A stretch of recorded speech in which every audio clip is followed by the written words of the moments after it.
월 매출 6천만 원. 누가 봐도 대박 고깃집입니다.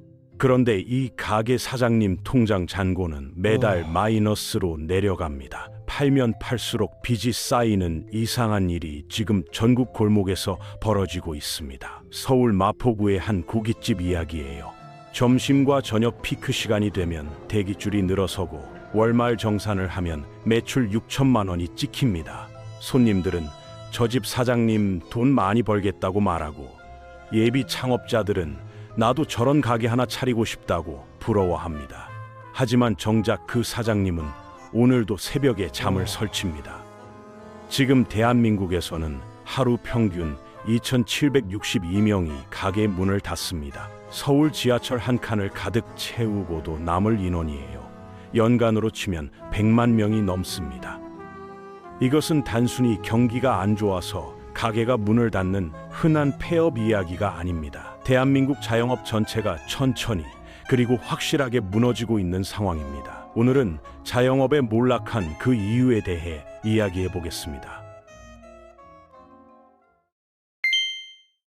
한국의 자영업자는 약 550만 명입니다. 전체 취업자의 20%가 넘는 수치로 OECD 국가 중 압도적 1위입니다. 미국이 6%, 일본이 10%인 것과 비교하면 한국은 자영업 공화국이라 해도 과언이 아니죠. 문제는 이 550만 명 중 절반 이상이 지금 적자 상태라는 겁니다.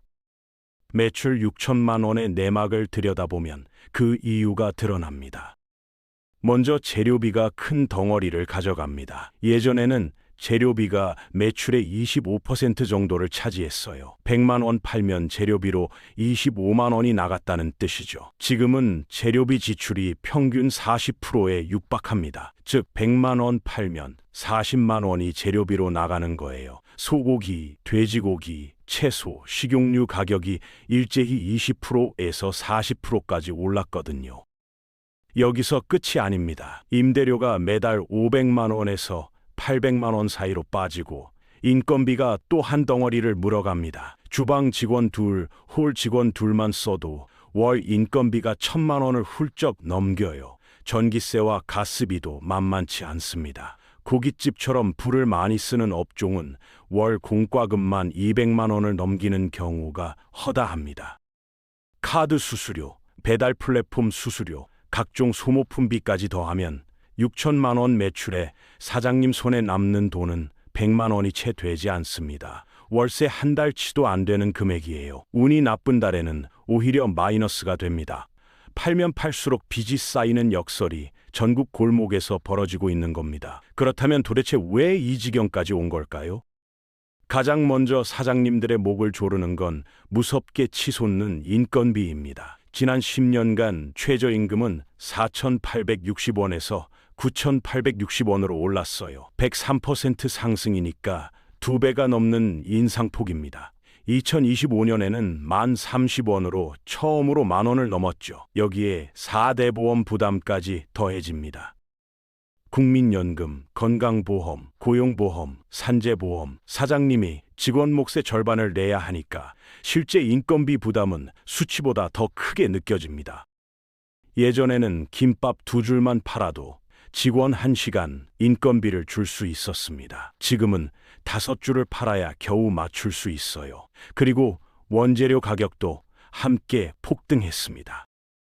김 가격은 5년 전보다 2배 가까이 올랐고, 계란은 조류 인플루엔자가 터질 때마다 널뛰기를 합니다. 밀가루 값은 환율이 튈 때마다 오르니 국수집과 빵집이 비명을 지르고, 기름값도 오르니 튀김류 파는 곳들이 원가 계산을 다시 해야 했습니다. 그렇다고 손님들에게 가격을 올려받을 수 있을까요? 그것도 쉽지 않습니다.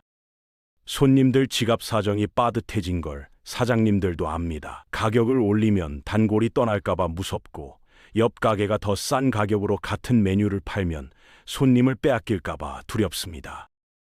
결국 원가 상승분을 가격에 반영하지 못하고 그 부담을 사장님이 고스란히 떠안게 됩니다. 어떤 선택을 해도 결국 손해로 귀결되는 막다른 골목에 내몰린 거예요. 그래서 사장님들은 배달에서 돌파구를 찾으려 합니다.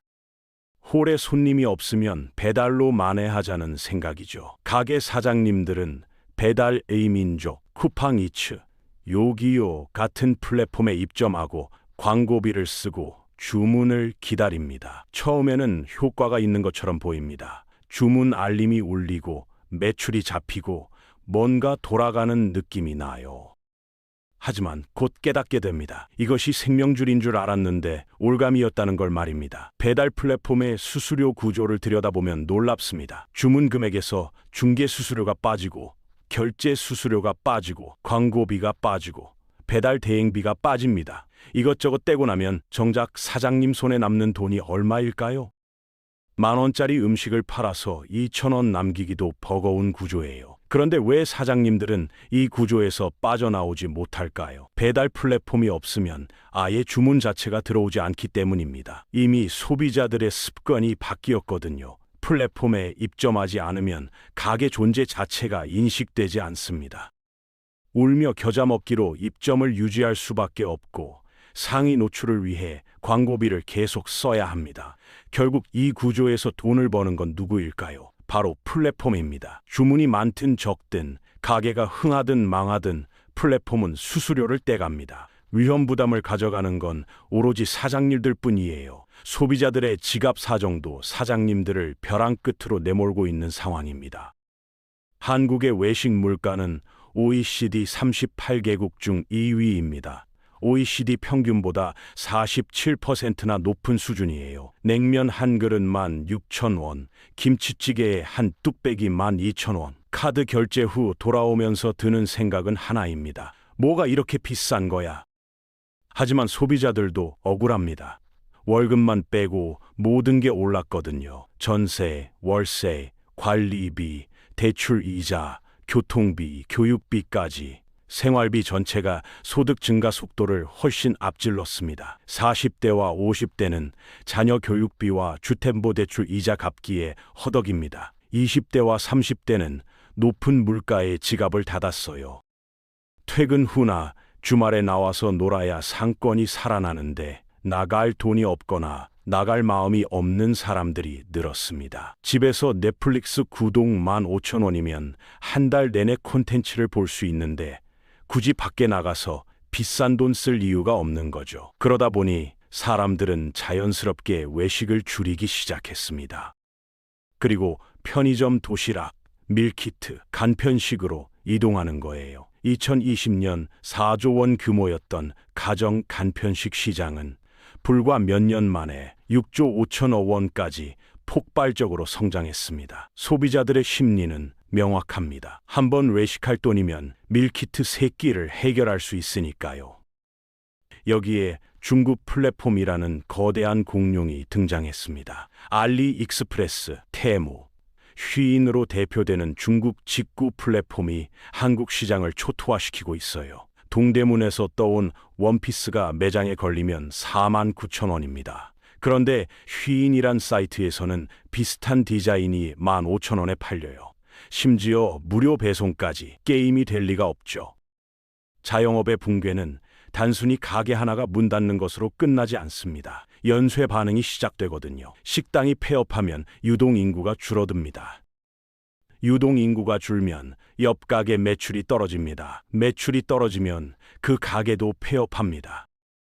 폐업이 늘면 상권 전체의 공실이 확대됩니다. 공실이 늘면 건물 가치가 하락합니다. 건물 가치가 떨어지면 임대 수익이 감소합니다. 임대 수익이 줄면 대출 이자를 못 막습니다. 결국 건물이 경매로 넘어갑니다. 이 연쇄 붕괴가 지금 전국 곳곳에서 동시에 벌어지고 있습니다. 서울 중대형 상가의 공실률이 17년 만에 역대 최고치를 기록했습니다. 강남역, 홍대, 신사, 청담 같은 핵심 상권도 공실이 급증하고 있어요. 송도는 공실률이 30%를 넘었고 동탄역 상가들은 신축인데도 몇 년째 임대가 안 되고 있습니다. 불과 2, 3년 전만 해도 사람들은 이렇게 말했습니다. 부동산은 계속 오를 테니까 괜찮아. 상가 사면 연금 된다. 하지만 지금 그때 상가를 산 사람들은 어떻게 됐을까요? 월세로 이자를 못 막아서 파산 직전입니다. 건물은 비어 있고 팔려고 내놔도 매수 문의조차 없어요. 그렇다면 폐업한 사장님들은 어디로 갈까요? 재취업 시장은 냉정합니다. 4050 세대가 자영업을 접고 취업하려 해도 받아주는 곳이 많지 않아요. 경력 단절로 보는 시선, 나이에 대한 편견, 구인 시장의 위축까지 겹칩니다. 선택지가 좁아지면 남는 건 하나입니다. 배달 라이더예요. 실제로 4050 세대 배달 라이더가 최근 2배로 늘었습니다. 아이러니한 풍경이죠. 얼마 전까지 가게에서 배달 주문을 받던 사장님이 이제는 다른 가게의 음식을 배달합니다. 가게 문 앞에서 손님 맞던 사장님이 이제는 다른 가게 음식을 들고 아파트 계단을 오릅니다. 주문 알림 받던 스마트폰으로 이제는 배달콜을 잡습니다. 누군가의 아버지이자 누군가의 남편이었던 사장님들이 한밤중 도로 위를 달리고 있어요. 더 충격적인 사실이 있습니다. 폐업에도 돈이 듭니다. 많은 사람들이 모르는 사실이에요. 창업에 돈이 드는 건 당연하게 여기지만 폐업에도 비용이 든다는 건 직접 겪어보지 않으면 실감하기 어렵습니다. 폐업 비용이 평균 2,188만 원입니다. 철거비가 500만 원이 넘어요. 인테리어 설치했던 것들을 다 뜯어내야 하거든요. 원상분구 비용이 또 400만 원 안팎 들어갑니다. 가게를 처음 빌렸을 때 상태로 되돌려 놓아야 하니까요. 종업원을 썼다면 퇴직금도 정산해야 하고 밀린 세금, 미납된 공과금까지 처리해야 비로소 가게를 정리할 수 있습니다. 빚을 내서 창업했다가 빚을 더 내서 폐업하는 아이러니가 벌어지는 겁니다. 소상공인 40%가 평균 1억 원가량의 빚을 지고 창업 3년 내에 문을 닫았습니다. 1년의 시간과 1억 원의 돈이 한순간에 증발하는 거예요. 경고음은 분명합니다. 자영업자 10명 중 6명이 적자입니다. 하루 2,762명이 폐업합니다. 상가 공실률이 17년 만에 최고입니다. PC방은 4년 만에 절반으로 줄었습니다. 주유소는 이틀에 하나씩 사라지고 있습니다. 인건비, 원재료비, 임대료, 플랫폼 수수료가 동시에 폭등했습니다. 이 시기에 창업을 고민하고 있다면 신중해야 합니다. 퇴직금을 사업에 넣으려는 분들, 대출받아서 가게 차리려는 분들, 유행하는 아이템으로 한몫 잡겠다는 분들, 다시 한번 생각해 보시길 바랍니다. 지금 당신의 퇴직금은 안전합니까? 그 돈이 증발하면 노후는 어떻게 됩니까? 자영업의 몰락은 개인의 실패가 아닙니다. 인구가 줄고 소비가 위축되고 비용은 치솟고 플랫폼이 중간 마진을 가져가는 구조적인 문제예요. 자영업자 550만 명, 그들의 가족까지 합치면 1,500만 명이 넘습니다. 대한민국 인구의 30%가 자영업과 직간접적으로 연결되어 있는 거예요. 자영업이 무너지면 그냥 가게 몇 개 문 닫는 게 아닙니다. 대한민국 경제의 허리가 부러지는 겁니다. 많은 사장님들은 지금도 설마라고 생각합니다. 설마 내 가게까지 망하겠어? 설마 이 상권이 죽겠어? 하지만 설마가 현실이 되는 데는 그리 오랜 시간이 걸리지 않습니다. 지금 여러분의 동네에서는 어떤 가게들이 사라지고 있나요? 그리고 그 자리에 무엇이 새로 생겼나요? 댓글로 여러분이 목격한 동네의 변화를 들려주시면 좋겠습니다. 시청해주셔서 감사합니다. 구독과 좋아요는 영상 제작에 큰 힘이 됩니다.